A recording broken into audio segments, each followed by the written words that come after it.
घडामोडींपासून ते राजकारणापर्यंत प्रत्येक घडामोडीवर बारीक नजर ठेवणारा तुमचा हक्काचा लोकल न्यूज प्लॅटफॉर्म ठाणे दर्पण, ठाण्याचं खरं प्रतिबिंब।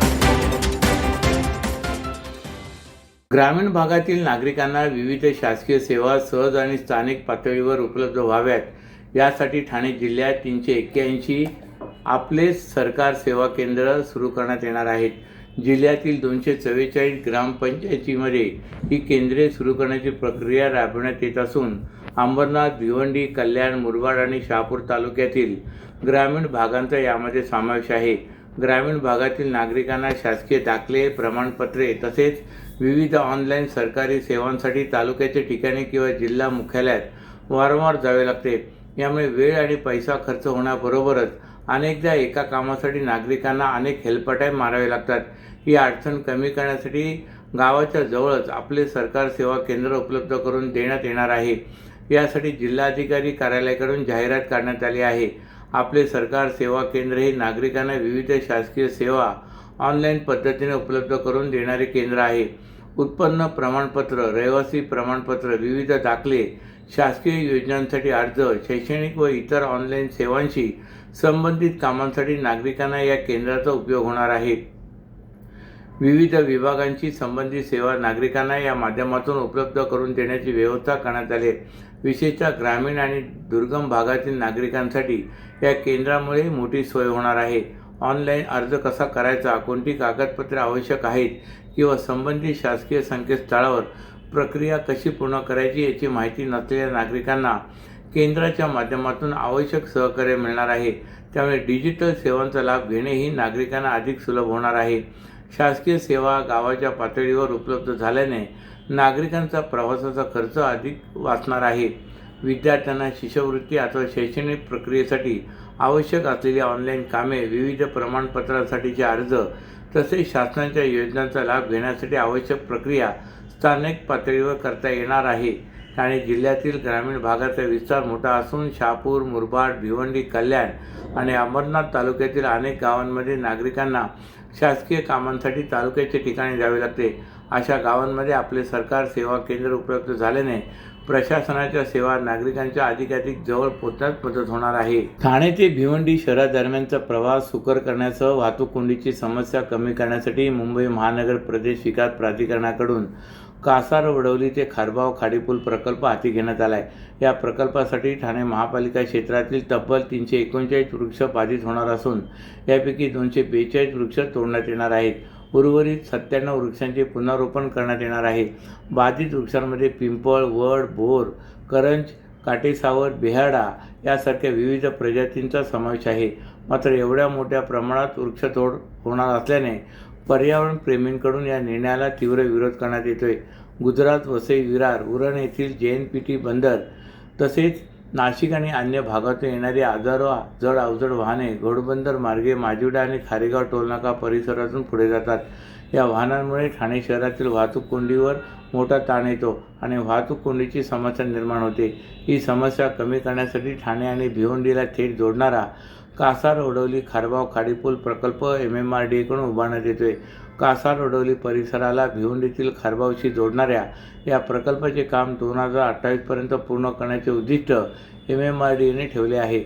या प्रकल्पाला ठाणे खाडी किनारी मार्गिका प्रकल्पाचीही जोड मिळणार आहे।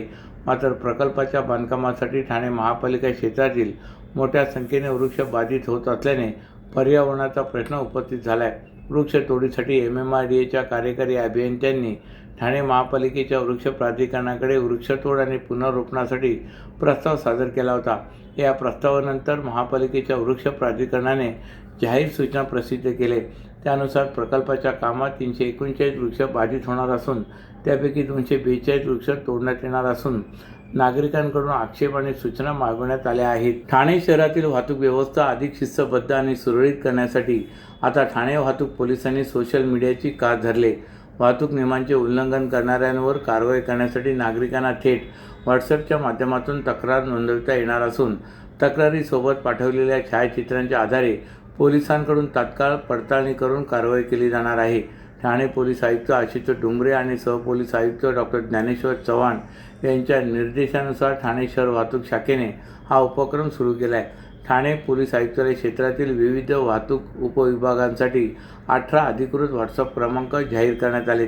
नागरिकांच्या परिसरात रॉंग साईड वाहन चालवणे, ट्रिपल सीट फॅन्सी अथवा नियमबाह्य नंबर प्लेट, टिरेल ग्लास, नो पार्किंगमध्ये वाहन उभे करणे, डबल पार्किंग किंवा वाहतुकीत अडथळा निर्माण करणे यासह अन्य वाहतूक नियमांचे उल्लंघन आढळल्यास त्याची माहिती संबंधित वाहतूक उपविभागाच्या व्हॉट्सअप क्रमांकावर पाठवता येणार आहे.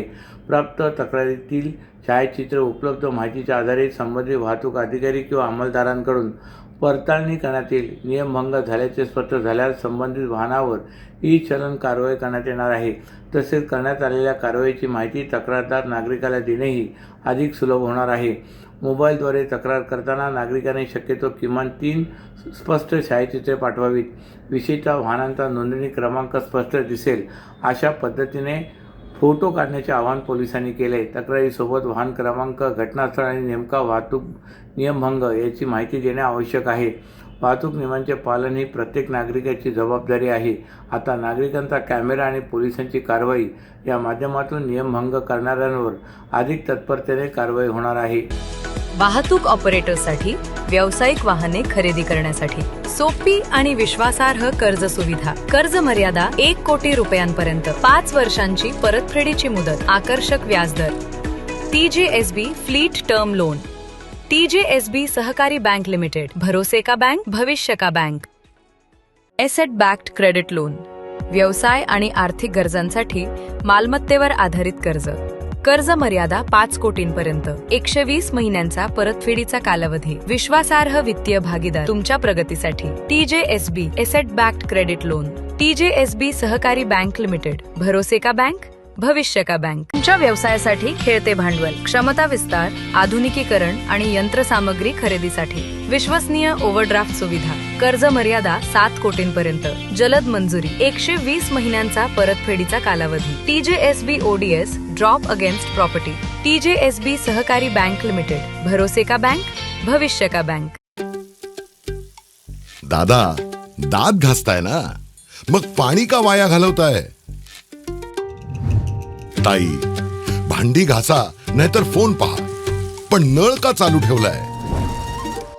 अंघोळ झाली ना करून, मग शॉवर चालूच. कपडे धुताय पण पाणी वाया जातंय, त्याचं काय? गाडी अशी धुताय आणि उद्या पाणी कायमचं संपलं तर? पाण्यासाठी किती जणांची वणवण होते. कित्येक कुटुंबांना तर पाणी मिळतही नाहीये. पाणी बोलत नाही, पण आपण त्याची किंमत जाणली पाहिजे. पाण्याचा अपव्यय टाळा, परिस्थिती भीषण होऊ शकते. प्रत्येक थेंब जपा, पाणी वाचवा. पाणी ही निसर्गाची देणगी आहे. पाणी निर्माण करता येत नाही. पाण्याची बचत हीच पाण्याची निर्मिती. ठाणे महानगरपालिकेतर्फे जनहितार्थ जारी. ठाणे शहरात क्लस्टर योजना राबवण्यासाठी क्लस्टर विकास कंपनीला ठाणे महापालिकेकडून सर्व अधिकार देण्यात आलेत. त्या विरोधात राष्ट्रवादी काँग्रेस शरदचंद्र पवार पक्षाच्या वतीने आज भव्य मोर्चा काढण्यात आला. 3 हातनाका ते कशिश पार्क येथील क्लस्टर विकास कार्यालयावर हा मोर्चा निघाला. खासगी कंपनीला ठाणे शहरातील विकास कामांची धोरणे ठरवण्याचा अधिकार अप्रत्यक्ष देण्याचा कट रचण्यात आला आहे. यापुढे क्लस्टर विकासाबाबत कोणताही निर्णय घेण्याचे अधिकार सदर कंपनीला देण्यात येणार असून त्यामुळे महासभेचे अधिकार संपुष्टात येऊन सर्वच लोकप्रतिनिधींचे अवमूल्यन होणार आहे. तसेच ठाणे महानगरपालिकेच्या सर्वोच्च सभागृहाचा देखील हा अपमान आणि प्रशासकीय व्यवस्थेवर अविश्वास दाखवण्यासारखे झाले असा आरोप करीत डॉक्टर जितेंद्र आव्हाड यांच्या उपस्थितीत व मनोज प्रधान यांच्या नेतृत्वाखाली हा मोर्चा काढण्यात आला. याबाबत प्रधान म्हणाले की या मोर्चाच्या माध्यमातून आम्ही मूलभूत प्रश्नांना हात घालणार आहोत. या शहरात 4000 एकरवर बांधकाम केले जाणार आहे. त्यांना 12.5चा FSI कोणत्या आधारावर दिला जातोय? या बांधकामानंतर ठाण्यात किती घरांची निर्मिती होणार आहे? ठाण्यात किती लोक वास्तव्यास येतील? त्यांना पाणी पुरवठा कसा करणार? सांडपाणी आणि मल निसारण्याचे नियोजन कसे करणार?